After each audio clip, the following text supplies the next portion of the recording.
नमस्कार दोस्तों, Ram study classes में आपका स्वागत है। दोस्तों, हम पढ़ रहे थे मध्यकालीन भारत का इतिहास, जिसमें हम पढ़ रहे थे गुलाम वंश। और गुलाम वंश के अंतर्गत हम पहले क्लास में कुतुबुद्दीन ऐबक के बारे में पढ़ चुके हैं और आज हम इल्तुतमिश के बारे में पढ़ने वाले हैं। तो अब देखेंगे इल्तुतमिश का जो शासनकाल रहा है वो 1210 ईस्वी से लेकर 1236 ईस्वी तक रहा है। तो चलिए इससे संबंधित हम 34 प्रश्न आज की क्लास में कंप्लीट करने वाले हैं, जो कि पहले एग्जाम में पूछे गए हैं और आगे आने वाले एग्जाम के लिए बहुत इंपॉर्टेंट होने वाले हैं। तो चलिए क्लास की शुरुआत करते हैं। देखेंगे पहला प्रश्न है, दिल्ली सल्तनत का असली फाउंडर कौन था? तो आपको ध्यान रखना है ये इल्तुतमिश था।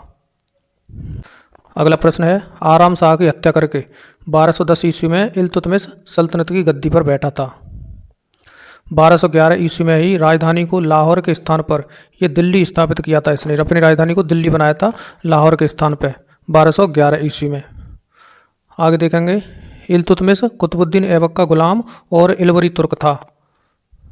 नेक्स्ट प्रश्न है, सुल्तान बनने से पहले इल्तुतमिश बदायूं का सूबेदार था। ये आपको ध्यान रखना है। आगे देखेंगे, दिल्ली सल्तनत का पहला संप्रभु या प्रभुता संपन्न शासक इल्तुतमिश था। मोहम्मद गौरी ने 1206 ईस्वी में इल्तुतमिश को गुलामी से मुक्त कर दिया था। तो आपको ध्यान रखना है, इल्तुतमिश को गुलामों का गुलाम भी कहा जाता है। नेक्स्ट प्रश्न है, इल्तुतमिश ने अपने विश्वास पात्र 40 गुलाम सरदारों का एक गुट का गठन किया था।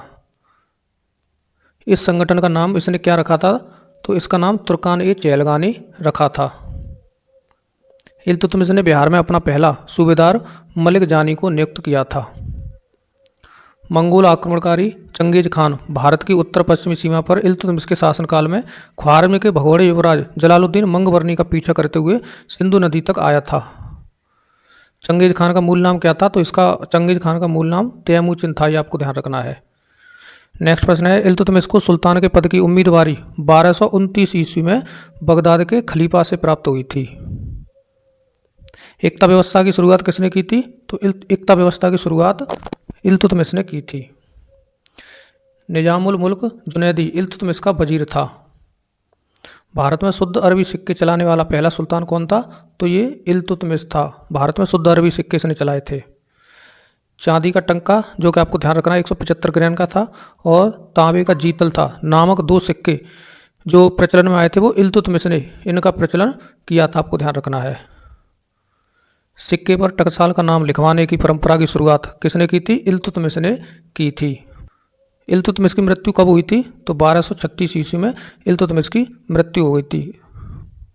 इल्तुतमिश की पुत्री थी, उसका नाम था रजिया। तो आपको ध्यान रखना है, इल्तुतमिश ने अपनी पुत्री रजिया को अपना उत्तराधिकारी नियुक्त किया था। इब्न बतूता के अनुसार इल्तुतमिश ने अपने महल के सामने संगमरमर की 2 शेरों की मूर्तियां स्थापित कराई थी, जिनके गले में घंटियां लटकी हुई थी, जिनको बजाकर कोई भी व्यक्ति सुल्तान से न्याय की मांग कर सकता था। किस इतिहासकार ने इल्तुतमिश को भारत में मुस्लिम राज्य का वास्तविक संस्थापक माना है? तो ये आर पी त्रिपाठी ने माना है। आपको ध्यान रखना है। आगे देखेंगे, किस सुल्तान को गुलामों का गुलाम कहा जाता है? तो इल्तुतमिश को गुलामों का गुलाम कहा जाता है। इल्तुतमिश किस जनजाति का तुर्क था? तो ये इलवरी जनजाति का तुर्क था। सुल्तान बनने से पहले इल्तुतमिश कहाँ का सूबेदार था? तो ये बदायूं का सूबेदार था। नेक्स्ट प्रश्न, अपने राज्यारोहण के ठीक पहले मुक्ति के रूप में सुल्तान इल्तुतमिश के पास कौन सा इक्ता था? तो इसके पास बदायूं का इक्ता था। किसने दिल्ली को सल्तनत की राजधानी के रूप में स्थापित किया था? तो ये इल्तुतमिश ने किया था। इल्तुतमिश को मोहम्मद गौरी ने दास्ता से कब मुक्त किया था? तो 1205 से 1206 ईस्वी में खोंकरों के विद्रोह के समय। आपको ध्यान रखना है, मोहम्मद गौरी ने अपनी दास्ता से इसे मुक्त किया था।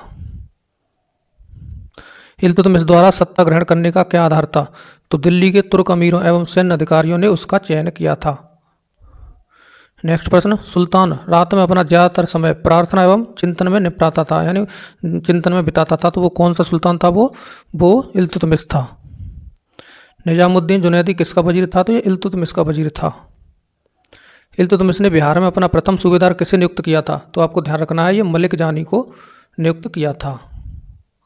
आगे देखेंगे, और लास्ट प्रश्न है, किस व्यक्ति ने इल्तुतमिश को एक ऐसा संदेश भेजा था जिसमें मंगोलों के खिलाफ गठबंधन की मांग थी? तो वो जलालुद्दीन मंगवर्नी था। तो दोस्तों आज की क्लास में हमने इल्तुतमिश से जितने भी प्रश्न वन लाइनर क्वेश्चन थे वो सभी कंप्लीट कर लिए हैं, और आगे की जो क्लास होगी उसमें हम रजिया से जितने भी संबंधित प्रश्न आए हैं पहले उन सभी प्रश्नों को कंप्लीट करेंगे। तो इसी प्रकार अपने क्वेश्चनों की प्रैक्टिस करते रहिए। वीडियो देखने के लिए धन्यवाद। जय हिंद, जय भारत।